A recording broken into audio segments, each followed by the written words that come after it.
Namaste to everybody. Jai Ma Kamakhya. Uh, I will be dealing with a couple of more questions because the volume of queries that have come are way too fast. And while it might not be possible to take up all the questions, a few of them which I find are interesting, I will be answering. And also, we'll be talking a bit about Holi, which is coming up.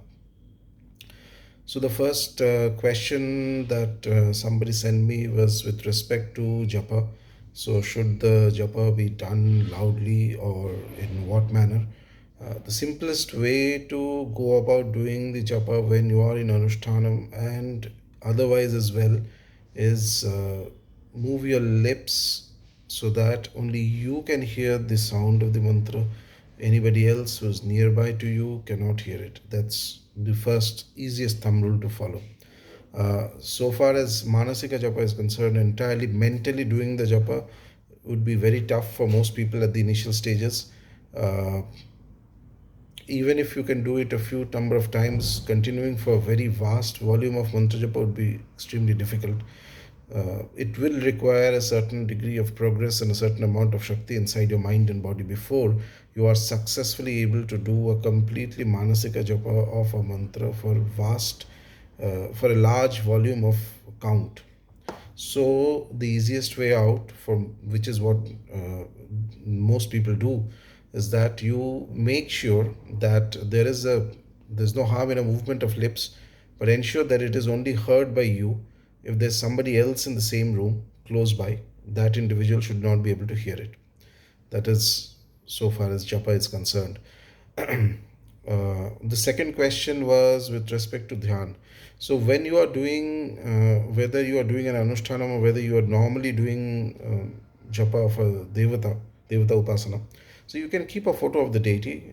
For simple deities, it's quite easy. If you have a photo of Mahaganpati or of Hanumanji, of Lord Shiva, if you have a Shivalinga, that's nice. If you have of Krishna or Rama, that's all wonderful. Only when it comes to Devi mantras or even Bhairava mantras, ensure that the photo that you keep is more of the standard mainstream photo. Do not go for obscure, complicated, difficult, rare, ferocious looking photos right at the beginning until your mind body has the ability to take that energy. So it's possible that you might want to do, for example, suppose you are doing a japa of the Navarna mantra and you have the upadesham for that mantra and you're doing the japa. So the best option to do is keep a photo of Ma Durga. Do not go into keeping photos of Chamunda, or if you search the internet these days, it's all easily available. So you might find some very ferocious looking Chamunda Vigraha from say 10th century or something like that. Do not keep all those photos. Keep a simple standard mainstream photo that connects to the deity, that you should keep. Okay, that is how it will help you. uh, but if you do not have a photo, even a mental image is fine. If that is also not there, you can do dhyanam on the sound of the mantra that you are chanting. That is also a very useful thing. Yes. So as you keep chanting inside, you may focus on the sound, or some people may focus on the third eye area. That's also good. Or even better, in my opinion, at the initial stages, actually, not just initial, for a very long part of the journey, it's very good to focus on the heart. So if again, not on day one, but supposedly, if as the sadhana goes deeper, eventually you are able to establish the deity in the heart, the mantra devata in the heart, then it is going to bring about a very rapid change and transformation in your spiritual progress, spiritual path. So heart is like the seat, and when I say heart, I do not mean the emotional, sentimental uh, heart that we normally understand. It is something a little more deeper, something that is very silent, steady, and that is vaster and more abiding than the uh, the normal, what we understand by the word heart, emotions, a jumble of emotions and sentiments and all that. No, must something be deeper than that. And it will get activated only when the mantra is working through that portion, that you will have. Uh, it's a specific state. When that happens, then the mantra devata will sort of take his or her seat in the heart, and then it causes a very rapid transformation. He or she will govern your life sitting in that very pure, very divine station. Okay, that is the simhasana of the deity. And then it's like an inner guru will start guiding you. Okay, that is a very, very beautiful state, and that is a very wonderful and very high state. And this is also what Sri Aurobindo, I think, he mentions about the sunlit path. This is also a similar thing.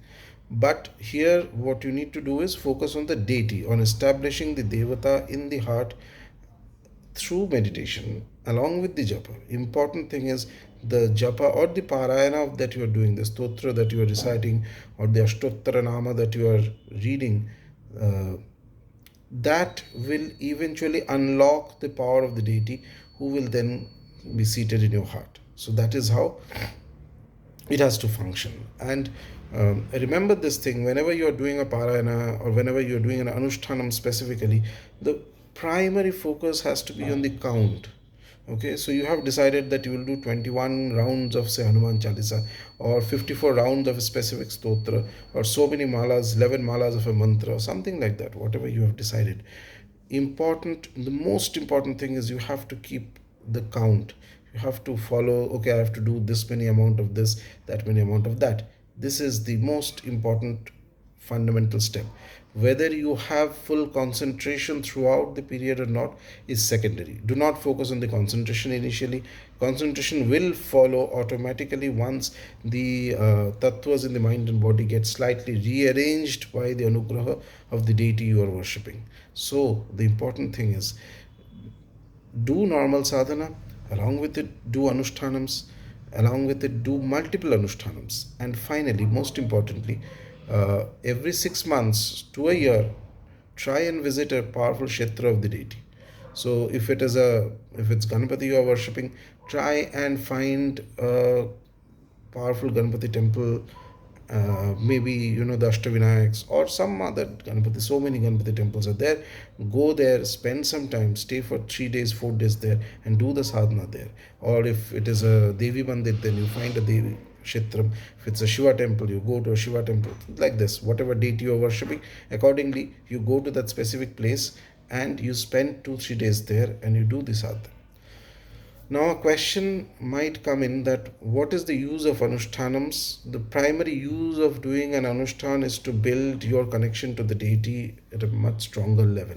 That is the aim. That is the one abiding thing across all text, shastras, every single one of them which deals with Devata Upasana is telling you the same thing, that how do you connect to the deity? You do puja, worship of the deity, you read texts related to the deity, you do mantra sadhana of the deity. By this method, eventually the sannidham of the devata is attained by the upasaka. This, when it becomes perfected, is what is known as devata siddhi, which is the aim of all sadhana, which is what every single rishi, maharishi, saint, paramhams, everybody got. That is the whole aim. Whether Ramakrishna gets a blessing of Kali, or whether Mama Khepa gets a blessing of Matara, or whether somebody else gets a blessing of another deity, that is devata siddhi, and that is the final culmination of the sadhana, which is not going to happen in day one. It will take years, sometimes lifetimes, which is all right, perfectly all right. Good things don't happen fast. But the way to do that is this. So, do the sadhana of your Ishtadevata. Along with it, do anushtanams of the Ishtadevata. Do multiple anushtanams. Even one will not give you the result. First time you do, there will be obstacles, there will be some disturbances. It's all right. Your aim is to complete the sankalpa that you have taken. Second time you do, same thing. Third time you do, fourth time you do. You do multiple times like this. Eventually, the recitation, the mantra, or the parayana that you are doing, the stotra, that will gain certain kind of a connection with you, And every time you sit and do that, immediately there'll be a surge of energy that you will feel. Certain development of the Shakti and certain development of your mind and body will happen, which will allow you to build up a more deeper, a more lasting connection to the deity that you're worshipping. This is the primary aim of Anushthan, and that is why almost every tradition, every text tells you to do this. This is how it is. If anybody says that don't do Anushtana, that means that they have no clue what they're speaking. They're out to delude people, that's all. You should not listen to any other kind of something that I keep mentioning. Follow those advices which come from the texts, which is followed by traditions. That's it. The more deviation you do, every step you deviate, you will have to pay back that at some other point, because that is going to cause some or the other problem. This is the set rule for thousands of years. These are the paths that have produced the best of people. So, our job is not to reinvent the wheel. Our job is to follow the path that has already been set by greater men and women who have attained to the highest conditions of sadhana in the way of Devata Upasana. Now, as you go deeper, your connection to the deity builds up. Your knowledge will also increase of the devata. And there is two levels of knowledge. One is that you have a theoretical knowledge, then you will have a more organic, a more real knowledge of the deity. You will understand when the deity is manifest near you, how or he or she behaves, what are the things he or she likes, various things. These simply cannot be taught. Uh, it will only come once you practice. And remember this thing, it takes years of practice. So do not be complacent that I did one anushtanam, now immediately there should be tremendous amount of results. No. You have to do three, four, five anushtanams. Keep some gap between the two, but do those things. At least 3 to 4 years of consistent worship without break of the Ishta is important if you have to experience something concrete, something genuine, something transformative, and that to the initial stages of transformative sadhana. Initial stages, remember this, 3 to 4 years is initial stage. If you are not able to maintain consistency for 3 years, then you do not expect any results. It does not matter how many experiences you have. And it's a very common thing that once, a lot of people, once you start a little concentrated sadhana, you will start getting experiences. Those experiences are not useful until you have the discipline, the perseverance, and the dedication to complete, to go through the sadhana for at least 3 to 4 years without break. And which means that there will be days and phases when it will be completely boring. There will be nothing that will happen. There's not even a leaf will move. Absolutely, completely dull exercise, but you'll have to still do that. You'll have to do that even when the days when you're not feeling well, even on the days when you have, some friends and relatives have come or something or the other. Still, you have to do it. It's like eating food. You cannot miss eating food. You cannot miss sadhana of the deity. One day you miss, the goal gets pushed back by a few more years or sometimes even lifetimes. So 3 years is the base, 12 years is the ideal. 12 years if you're able to continue with the sadhana of a deity. And remember, the sadhana has to be as per the traditional norms. If you experiment with that, if you think that, oh, I will not do this and I will not do that, and I will just do something else based on whatever whims and fancies or whatever else you might have inculcated from somewhere, then why 3 years? Even if you do 3,000 years, you may not get any result. That you have to understand very clearly. Do it as per the traditions, whether you are doing a sadhana in the Vedic fold or the Puranic fold, which is like, let's for colloquially, let's say that these two are in the same broad zone, or whether you are doing a sadhana in the Tantric fold. It's all the same. You have to follow what is traditionally accepted by the most authentic sampradayas for centuries, because that is the thing that will give you result. Any experimentation you do, too much experimentation you do, too much deviation from the results will happen. Additionally, there will be consequences which you cannot even prejudge. Okay, because no one has done that thing and no one knows where it leads to. That is the important thing to remember here. Now, the next question that came in, I think, so after dhyana, after mantra japa, there was, oh, right. So somebody asked about what texts to read. Uh, the best option, in my opinion, is whichever is the devata whose upasana you are doing, concentrating on, is your ishta. read Puranas related to that deity. So if you are worshipping Shiva, study the Shiva Mahapurana. If you're worshipping Krishna, study the Bhagavatam, not the Gita. Gita is more Vedantic oriented text. Read the Srimad Bhagavatam 10th canto for the life of Bhagavan Krishna.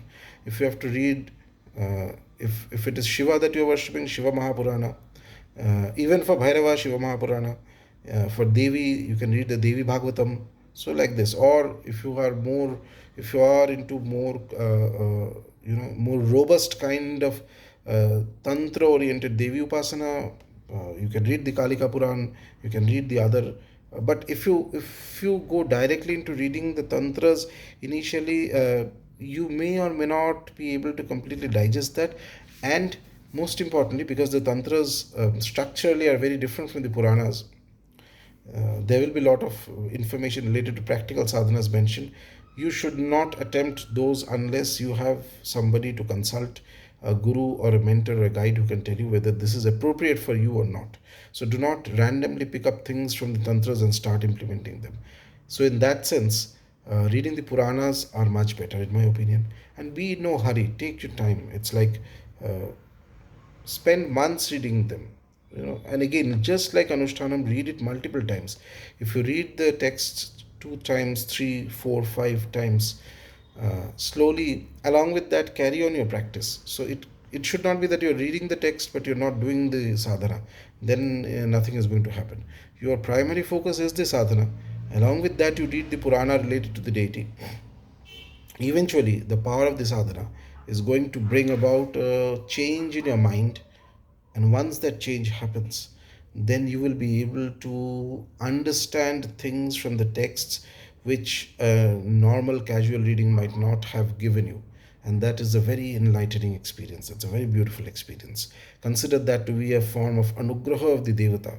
It is the Shakti of the Devata who is there in the Purana, that specific Purana, and that Shakti reveals to you some kind of a knowledge or a perspective or something that is useful for you, that helps you, that elevates you.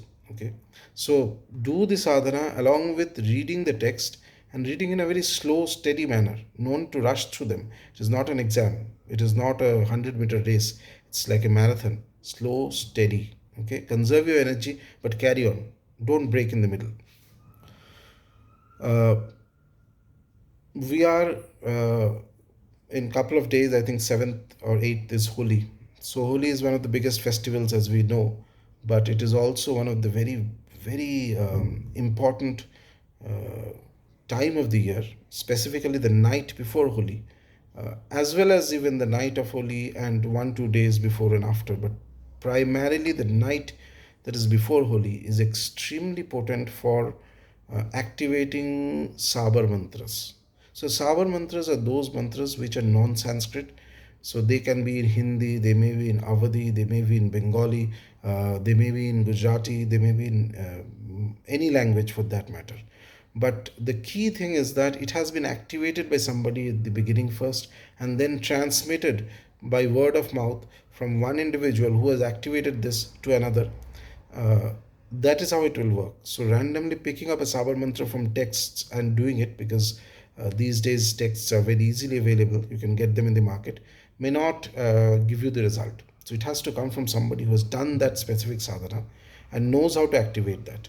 So by and large, the night before Holi is considered to be extremely potent. The energy available in the universe at that time is very conducive for doing activation of multiple sabar mantras, a wide range of sabar mantras.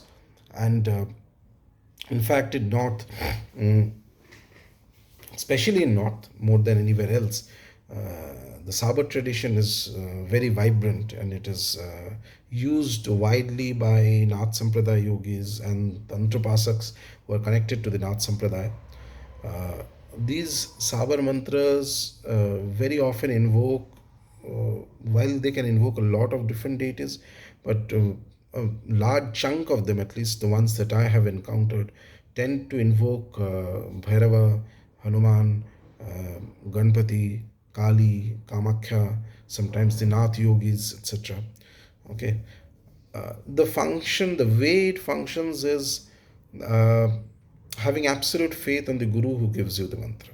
Okay, so the individual who is giving you the mantra, you must have absolute faith on the words of the individual. Only then the mantra will activate and work properly, and you have to follow the method that has been told to you.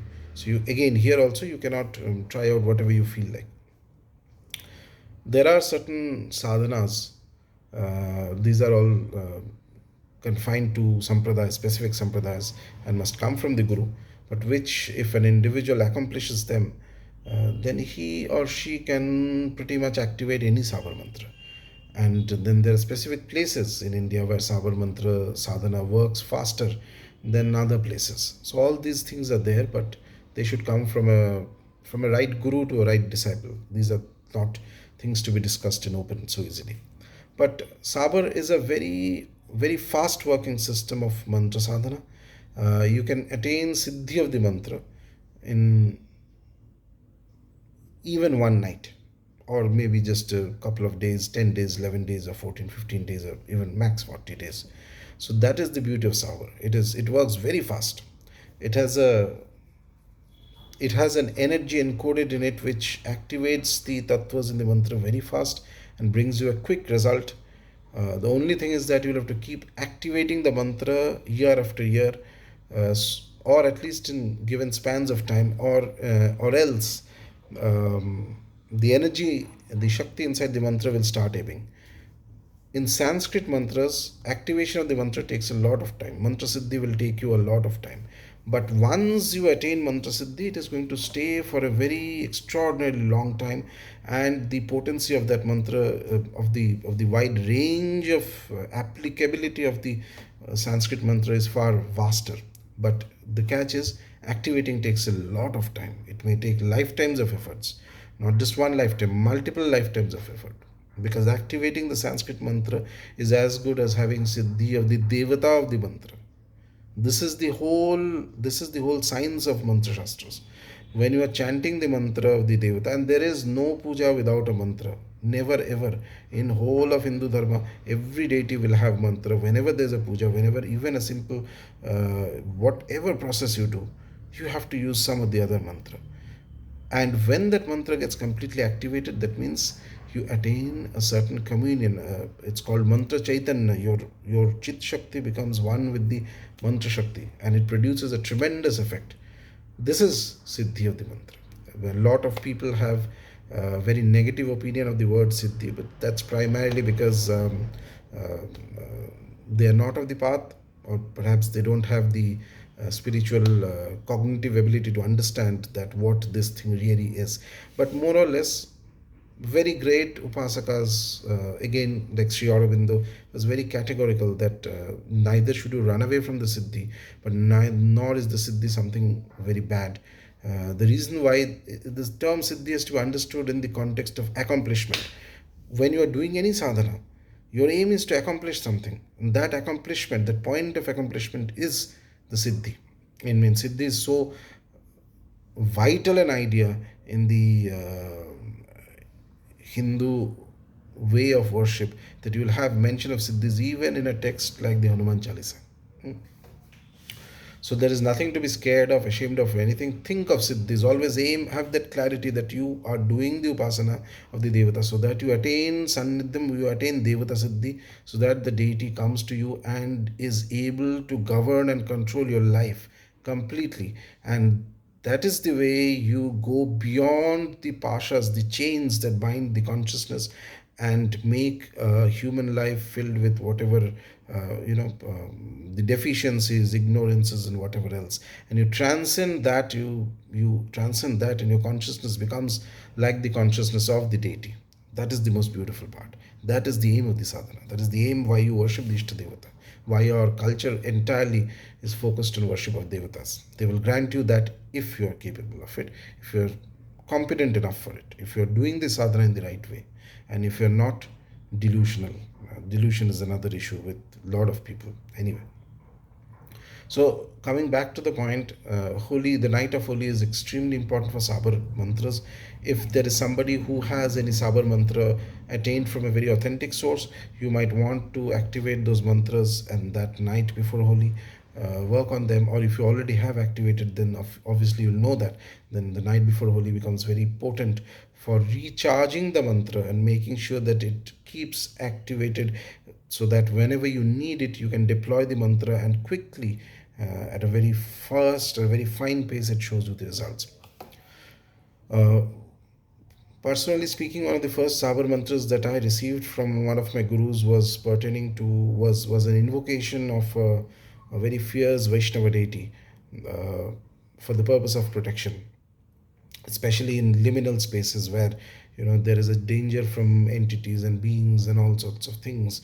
So and it works wonderfully. So that is the thing, a sabar mantra will work if you get it from a right individual, uh, and you know the method to activate it. That is important. It's not randomly doing a lot of japa, it is doing specifically what needs to be done. And the third important thing is that oftentimes sour mantras may not even have a proper meaning. Do not be too focused on what exactly is the literal translation of the mantra. Be more focused on it. There are many sabar mantras which have absolutely no meaning at all. It could be a jumble of words and sounds, sometimes even mantras which are very abusive if you understand their meaning.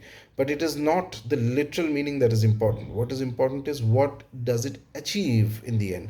What is the intent of the mantra? And that intent has to be told to you by the individual who is giving you the mantra. That you have to keep in mind. What is the intent of the mantra? And if you understand that intent, you can deploy that mantra in various creative ways actually. I've seen people who have attained perfection in, say, in protective sabar mantras, use it for offensive purposes against negative entities as and when required. In a very creative manner, they do that. So, my point is that eventually when it comes to the sabar system, you take it from the right individual, have faith on the individual who is giving you the mantra. You should be sure that he or she has done sadhana of the mantra and activated it. Do it as per the Vidhan. During Holi, it is a very potent time to do Sabar Sadhana Upasana, any Sabar mantras.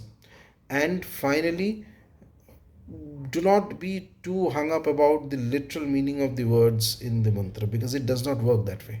It works through the intent of the mantra, which the individual who is giving you the mantra has to clarify. So, if you remember these things, then it's beautiful to do sour sadhanas. At least for certain very mundane processes, it's much easier to do a sabar upasana and gain certain degree of proficiency rather than using Sanskrit for everything.